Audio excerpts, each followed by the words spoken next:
Hello everyone and welcome back to the channel. Let's start the third part of our ongoing lecture series. So the next concept is here mobility. So mobility क्या है? देखो, it is defined as the magnitude of drift velocity of charge per unit electric field applied. तो पहले इसका notation जो है that is mu. So mu equals to आपका आ जाएगा मैग्नीट्यूड ऑफ ड्रिफ्ट वेलोसिटी और आपका आ जाएगा magnitude of electric field applied electric field का मैग्नीट्यूड यानी कि V D by E. And हमें पता है वी डी का expression Q E tau by M और इंस्टेड ऑफ क्यू आप लोग स्मॉल ई भी लिख सकते हो ई स्मॉल कैपिटल ई और टाउ बाई एम. तो यहाँ पे ये वाला आपका आ गया वी डी का एक्सप्रेशन एंड नीचे आपका डिवाइडेड बाई ई है. सो यहाँ से ई कैंसिल हो जाएगा तो म्यू का जो एक्सप्रेशन रहेगा Q tau by M. So this is the expression of mu. Mu is equals to Q tau by M. This is the final expression after putting the value of V D over here. So Q tau by M आ गया. तो यहाँ पे आपको पता है tau आपका हो गया relaxation time, average relaxation time of the charge while drifting towards the opposite electrode, and m is the mass of the charged particle, right? तो नेक्स्ट देखो, अगर हम मोबिलिटी इलेक्ट्रॉन्स का निकालेंगे वो क्या हो जाएगा म्यू ई इसको लिखेंगे मोबिलिटी ऑफ इलेक्ट्रॉन के लिए. एंड मोबिलिटी ऑफ होल्स के लिए अगर लिखोगे म्यू एच लिखोगे. होल्स मतलब positive charge carriers, electrons they are the negative charge carriers. Okay, तो यहाँ पे इंस्टेड ऑफ क्यू इलेक्ट्रॉन्स के लिए ई आ जाएगा tau of E M of E. Okay, similarly जब आप म्यू एच लिखोगे E tau of H M of H आ जाएगा. ओके, सो यहाँ पे where tau e tau h are average relaxation time for electrons and holes respectively. Me and mh refer to mass of electrons and holes respectively and charge on either आपका आ गया कितना small e. तो इससे unit आपका mobility का क्या आ जाएगा m square s inverse v inverse और m s inverse Newton inverse coulomb. It is in the order of 10 to the power 4. The practical unit of mobility coulomb meter square per volt second. So mobility is a positive quantity always. देखो यहाँ पे अगर हम Q tau M का units वगैरह put करेंगे तो हमें इसका यूनिट मिल जाएगा. ओके, तो नेक्स्ट यहाँ पे देखो the total current in the conducting material is the sum of the currents due to the positive current carriers. वो क्या है होल से positive charge carriers and negative current carriers, these are the electrons. तो हमें जब भी निकालना होगा कि conducting material में total current कितना है तो हम लोग क्या करेंगे होल के वजह से जो करंट कैरी होगा इलेक्ट्रॉन्स के वजह से जो करंट कैरी होगा दोनों को सिंपली क्या कर देंगे ऐड कर देंगे. दोनों को सिंपली आप लोग ऐड कर देना. ओके, नेक्स्ट यहाँ पे देखो एक related numerical. The find the current flow through a copper wire of length आपको गिवन है 0.2 metre, area of cross section 1 millimetre square when connected to a battery of 4 volt. So given that electron का mobility आपको given है, charge on electron भी आपको given है, the number of density of electron in copper wire भी given है यानी L, area, potential, electron mobility यानी कि म्यू ई आपको गिवन है, चार्ज ऑन इलेक्ट्रॉन भी गिवन है, number of density of electron means N आपको गिवन है.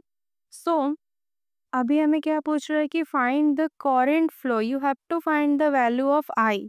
ये कैसे निकालेंगे देखो, we know that electric field setup across the conductor.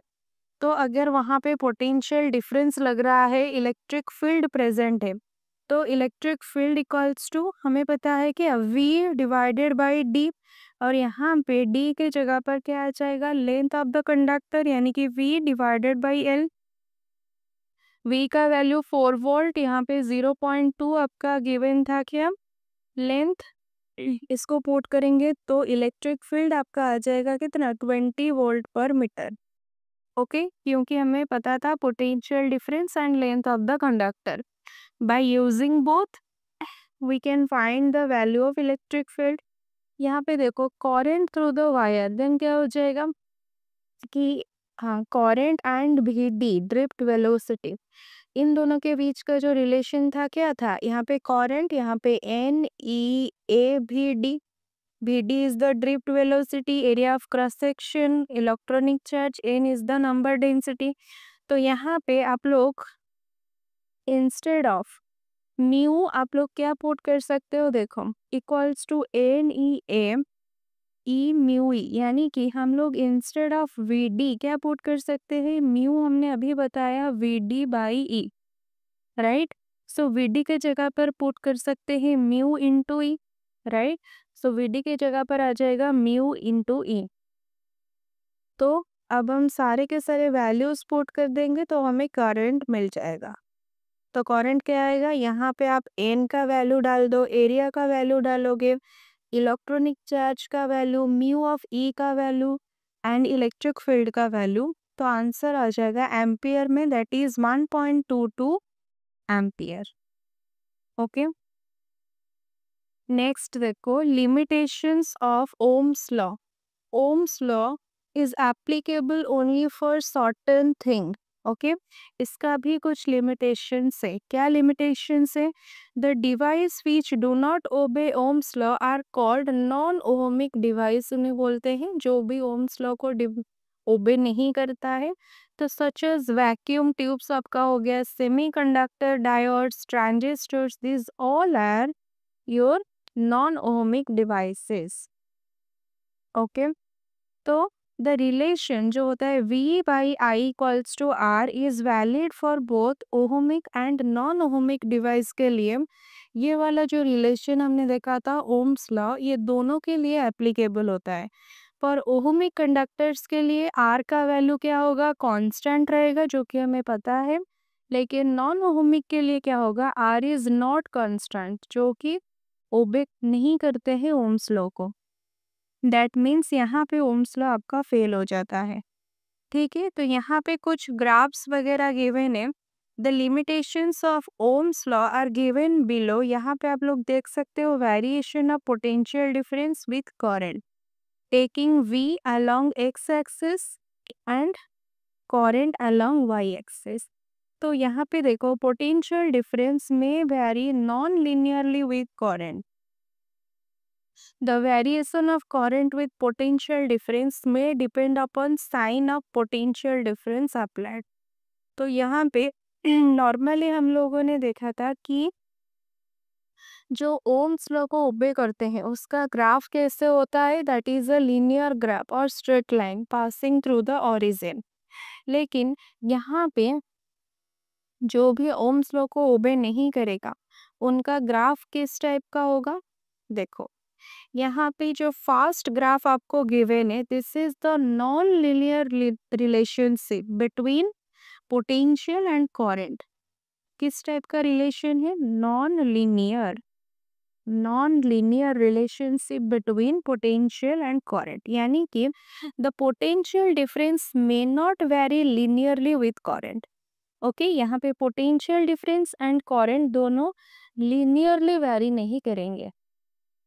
ठीक है, सो यहाँ पे आप लोग बोल सकते हो कि instead of a straight line the curve shows और नॉन लिनियर बिहेवियर।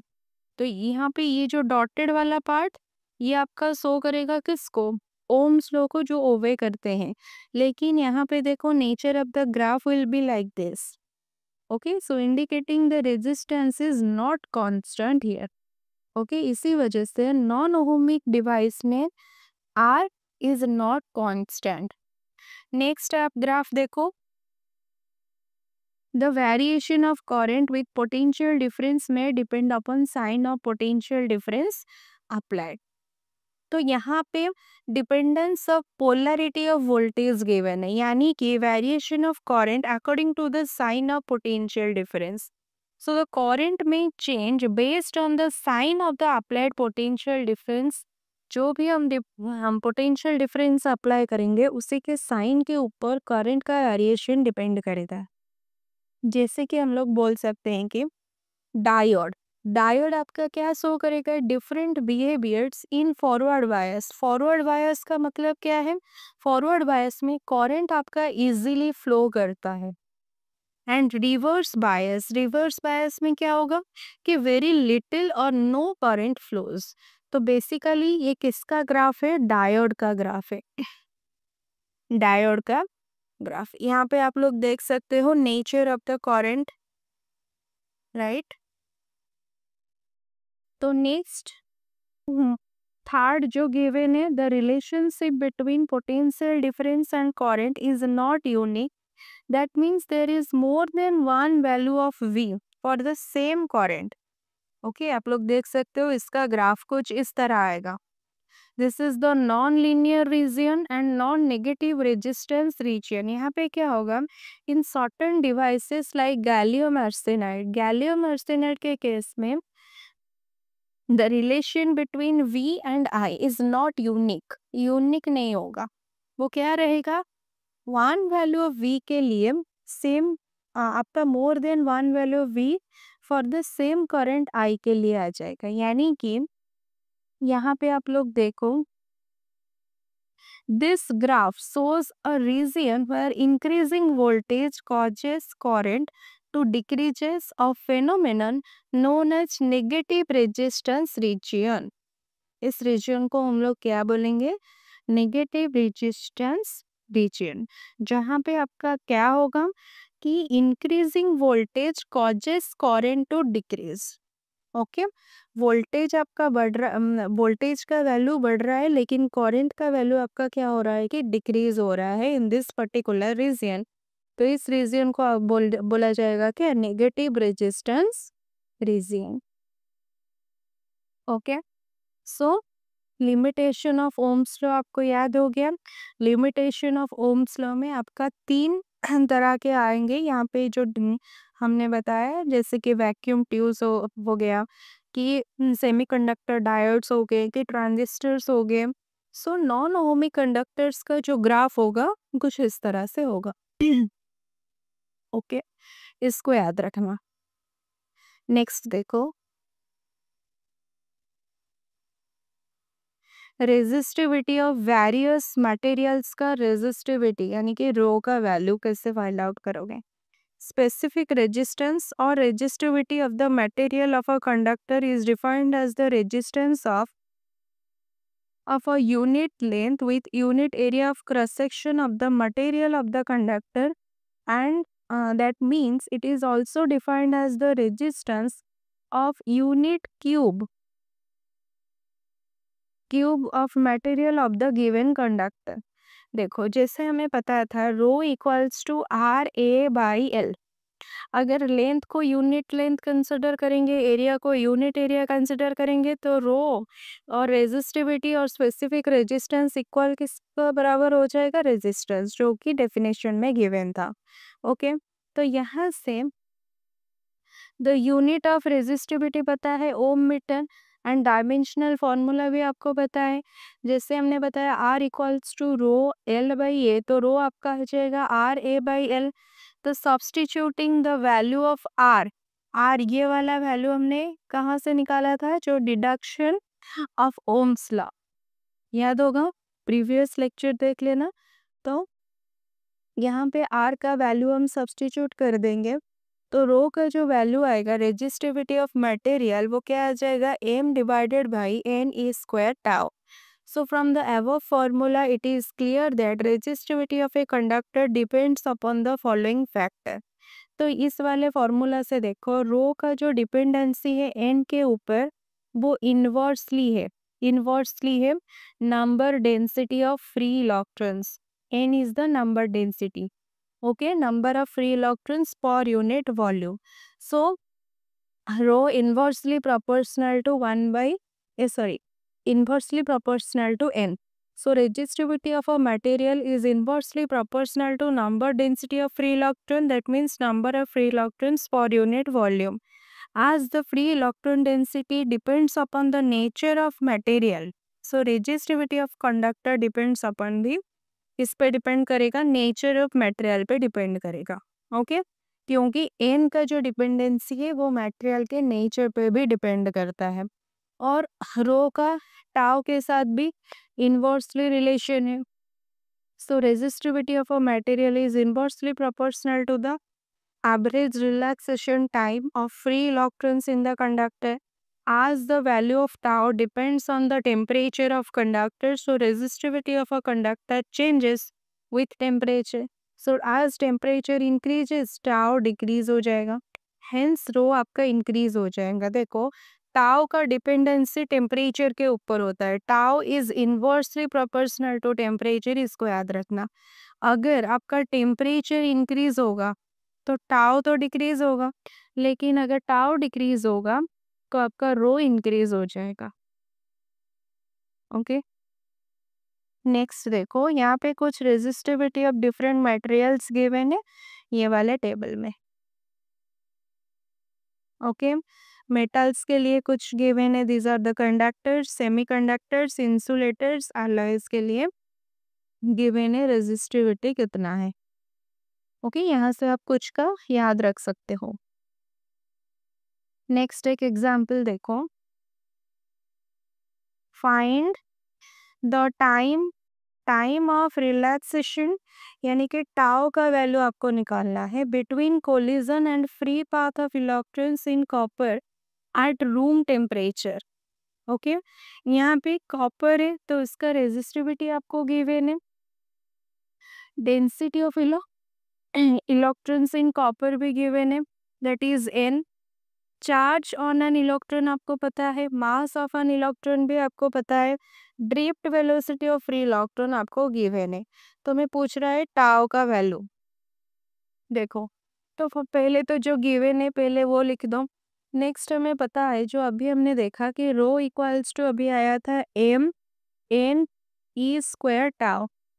ओके, क्योंकि यहाँ से हम लोग रो का डिपेंडेंसी इजीली निकाल सकते हैं।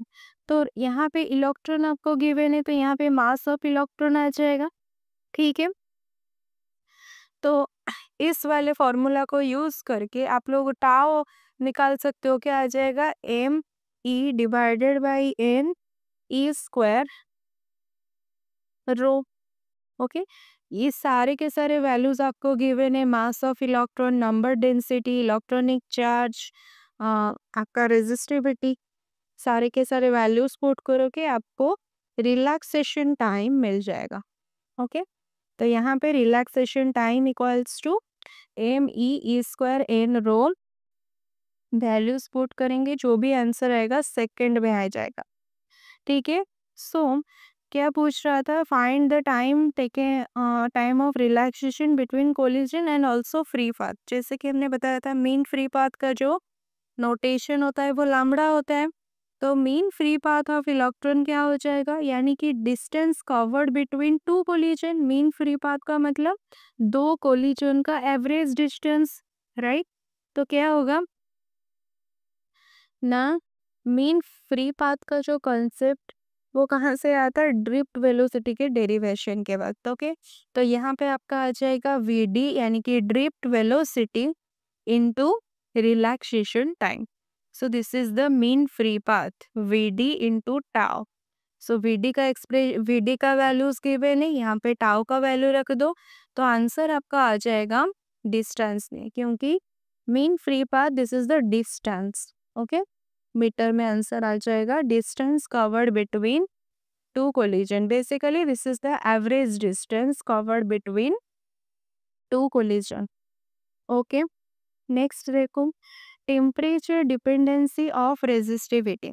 जैसे हमने देखा था कि आपका temperature dependency of resistance, similar way में आपका टेम्परेचर डिपेंडेंसी ऑफ रेजिस्टिविटी भी गिवन है।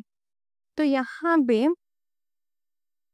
देखो क्या होगा, resistivity of a metal conductor क्या हो जाएगा ना, rho equals to rho naught 1 plus alpha T minus T naught. यहाँ पे रो कुछ कुछ बुक में रो टी भी लिखा होगा, इसका मतलब रेजिस्टिविटी है टेम्परेचर टी। ओके, रो को आपका रो टी भी लिखा जा सकता है। तो रो नॉट का मतलब resistivity of at temperature T naught. Okay, तो यहाँ पे आप लोग अल्फा का वैल्यू निकाल सकते हो। टेम्परेचर जो कोफिशिएंट है अल्फा, इस वाले फॉर्मूला से अल्फा का वैल्यू आ जाएगा कितना, rho minus rho naught P minus T naught. Okay, that is equals to D rho by rho naught 1/dt।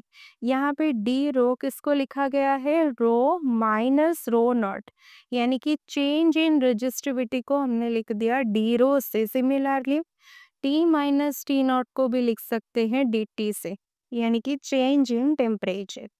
Okay, so thus the temperature coefficient of electrical resistivity is also defined as the fractional change in electrical resistivity, यानी कि d rho by rho naught। ठीक है, per unit change in temperature dt। so this is the whole derivation of or whole definition of alpha। Okay, alpha अभी हमने बताया, alpha equals to आपका क्या आ रहा है, D rho by rho naught. इसको ही बोलेंगे हम क्या, fractional change in electrical resistivity per unit change in temperature, यानी कि 1/dt per unit change in temperature. Okay, so for metals के लिए क्या होगा, the value of alpha positive आ जाएगा, therefore resistivity of metal increase करेगा with increase in temperature. Okay, क्यों, this is because as temperature increases the vibration of metal ion भी increase करेगा। This vibration scatter free electrons more frequently, hence the resistance to the flow of electrons, यानी कि resistivity भी आपका क्या हो जाएगा, मेटल्स के केस में इंक्रीज करेगा। ओके, तो यहाँ पे जो ग्राफ आपको गिवन है, रो वर्सेस टी आपको गिवन है, temperature along x axis and resistivity along y axis। so इसका जो ग्राफ आएगा, graph will be like this. so equation 1, this equation, rho of t equals to rho naught 1 plus alpha t minus t naught implies that a graph of rho plotted against t would be a straight line. At temperature much lower than 0 degree Celsius, the graph deviates considerably from straight line. Okay, so graph का nature आप लोग देख सकते हो, वो straight line से deviate हो रहा है।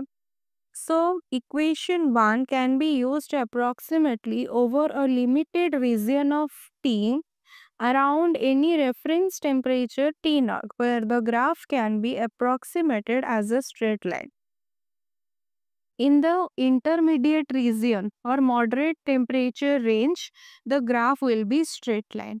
Okay, so for pure metals के लिए this relation is linear over a moderate temperature range. At very high temperature क्या होगा, the graph may deviate slightly from linearity. So alpha positive रहेगा, indicating resistivity increases with temperature. Okay, and low temperature में क्या हो जाएगा, the resistivity versus temperature graph for metals के लिए shows a slight deviation from the straight line observed at higher temperature। इसको याद रखना है, ठीक है। फॉर सेमीकंडक्टर्स के लिए ग्राफ इस तरह आएगा, द रेजिस्टिविटी डिक्रीज करेगा with increase in temperature. Temperature increase करने से आपका रेजिस्टिविटी भी क्या हो जाएगा, डिक्रीज करता जाएगा। इसका नेचर, ग्राफ का नेचर इस तरह से आएगा। फॉर एलॉयज के लिए ग्राफ का नेचर क्या आ जाएगा, rho versus T, the resistivity is very high रहेगा but has weak dependency on temperature. Temperature के साथ वीक डिपेंडेंसी रहेगा, यानी कि आप लोग देख सकते हो टेम्परेचर वर्सेस रो का ग्राफ। ओके, रेजिस्टिविटी लार्ज रहता है but has a weak dependency on temperature. So electric fuse is made of an alloy of zinc, copper, silver and aluminium। so fuse आपका इन सारे मटेरियल से बना होता है। So this is because alloy have low resistivity.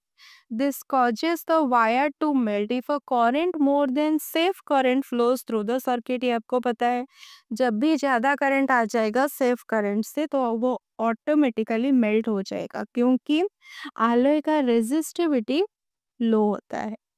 ठीक है, सो fuse वगैरह में इसको यूज करते हैं, राइट।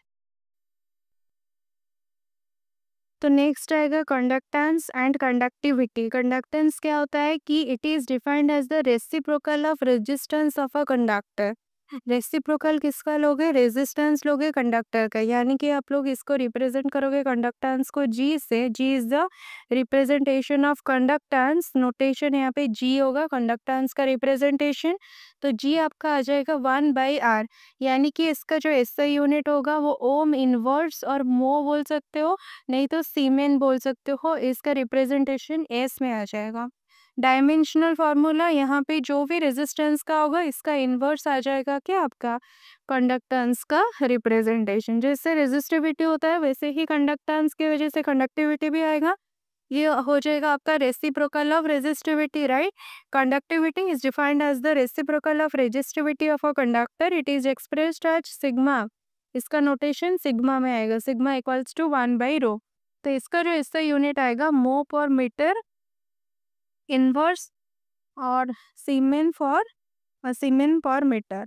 S/m आएगा, नहीं तो ओम इनवर्स मीटर इनवर्स आ जाएगा, जो कि रेजिस्टिविटी का इनवर्स होगा। डायमेंशनल फार्मूला भी सेम, आपका रेजिस्टिविटी का इनवर्स आ जाएगा कंडक्टिविटी में। तो एग्जाम्पल में गिवन है a wire carries a current, I का वैल्यू गिवन है। When a potential difference V का वैल्यू गिवन है is applied across it, what is it's conductance, what is the value of C। If the wire is of length 3 meter and area of cross section 5.4 millimeter square, calculate the conductivities। तो यहाँ पे I आपको given है, B given है, length of the conductor given है, area of the conductor given है। Millimetre square को आप मीटर स्क्वायर में कन्वर्ट करोगे बाय मल्टीप्लाइंग। देखो स्क्वायर है यानी कि 10⁻³ का स्क्वायर होगा तो क्या आ जाएगा? 10⁻³ का स्क्वायर, तो 10⁻⁻6 आएगा यहाँ पे। तो हम रेजिस्टेंस निकालेंगे तो रेजिस्टेंस का इन्वर्स कर देंगे, कंडक्टेंस आ जाएगा। वैसे ही रेजिस्टिविटी का अगर आप रेसिप्रोकल करोगे तो आपको कंडक्टिविटी मिल जाएगा। तो भी पता है, आई पता है। रेजिस्टेंस का formula R equals to V/I।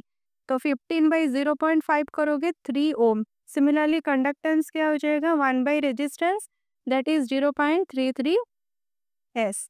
Similarly conductivity क्या होगा? 1/रेजिस्टिविटी। लेकिन आपको पता है जो R रेजिस्टिविटी का फॉर्मूला होता है क्या? RA/L। अगर इसका रेसिप्रोकल है 1/ρ तो क्या आ जाएगा? L/R into A। ओके, तो यहाँ पे आप लोग क्या करोगे? L/RA करोगे, सारे के सारे वैल्यूज पुट कर देना। इसका आंसर आ जाएगा 1.85 इंटू 10⁵ SM इनवर्स। ओके, तो रिलेशन क्या है J, सिग्मा एंड E के बीच में? That is the microscopic form of Ohm's law. J is the current density, sigma हो गया आपका कंडक्टिविटी, E हो गया आपका क्या? Electric field. इन तीनों के बीच का रिलेशन क्या है? देखो, इन तीनों का रिलेशन जानने के लिए हमें I एंड VD का रिलेशन पता है, एंड VD का value small e capital E/m into tau. तो I का वैल्यू क्या आ जाएगा? NaE² tau E/m। एंड हमें ये भी पता है कि करंट डेंसिटी होता है current per unit area, current per unit area. तो इंस्टेड ऑफ J I/A आएगा। तो आप देखो J इक्वल्स टू हम लोग क्या लिखेंगे? I/A। I का value this much, by area करोगे तो ये वाला A कैंसिल होके ये आपको देगा। तो J का वैल्यू क्या आ गया? NE² tau E/m। एंड हमें ये भी पता है कि जो रो का वैल्यू होता है M/NE² टाउ। ये भी हमने देखा था, रो का डिपेंडेंसी जो था एम के ऊपर डायरेक्टली था, रो एन के इनको इन्वर्सली था, टाउ के साथ भी इन्वर्सली था, राइट। तो ये वाला फॉर्मूला भी हमें पता है रो का। तो यहाँ पे देखो ये वाला जो गिवन है, तो यहाँ पे हम लोग रो का वैल्यू पुट करेंगे तो 1/रो into E, E as it is रहेगा। एंड इसको अगर आप इन्वर्स करके लिखोगे तो वो रो का वैल्यू आ जाएगा। तो j इक्वल्स टू 1/रो into E, but we know 1/रो इक्वल्स टू सिग्मा। तो j equals to sigma into E, so it is the microscopic form of ohms law. तो ये आपका आ गया क्या, माइक्रोस्कोपिक फॉर्म। इसको याद रखना, j इक्वल्स टू आएगा सिग्मा इंटू ई। जे आपका हो गया current density, sigma is the conductivity, E is the electric field. तीनों के बीच में ये रिलेशन आ गया। नेक्स्ट देखो, classification of materials in terms of, अगर हम कंडक्टिविटी के बारे में बोलेंगे तो by conductivity insulator, conductor, semi conductors में डिवाइड करेंगे on the basis of conductivity. Insulator में क्या होगा, कंडक्टिविटी क्या हो जाएगा, the these are materials whose electrical conductivity is either very small और नील, नील मतलब ना के बराबर, जीरो। इनमें कंडक्टिविटी क्या होता है, ना के बराबर होता है, और you can say very small amount, जैसे कि ग्लास एंड रबर। ऐसे बहुत सारे इंसुलेटिंग मटेरियल्स है, राइट। कंडक्टर्स में क्या होगा, these are materials whose electrical conductivity is very high होता है, सिल्वर, एल्यूमिनियम। ओके, सेमीकंडक्टर में these are those materials whose electrical conductivity lies in between that of insulator and conductors. तो semi मतलब कि दोनों के बीच में होगा कंडक्टिविटी, इंसुलेटर एंड कंडक्टर के बीच वाले के हिस्से में आपका इसका कंडक्टिविटी आ जाएगा, जैसे कि germanium, silicon, these are the popular semiconductors. Okay, देखो सुपर कंडक्टिविटी क्या होगा, super conductivity means the resistivity of a certain metal और अलॉय ड्रॉप्स टू जीरो। अगर उनका रेजिस्टिविटी आ गया कितना, ड्रॉप हो गया जीरो को, when they are cooled below a certain temperature, जब हम उसको ठंडा करेंगे, कूल करेंगे below a certain temperature is called, उनको बोलेंगे हम क्या, superconductivity. So it was observed by professor Kamerlingh in 1911। Okay, so 1911 में उन्होंने स्टडी किया था। ओके, तो यहाँ तक हो गया। सो नेक्स्ट हम नेक्स्ट पार्ट्स में डिस्कस करेंगे, जो भी आपका नेक्स्ट कंसेप्ट रह रहा है। Okay, so this is all for today, thank you.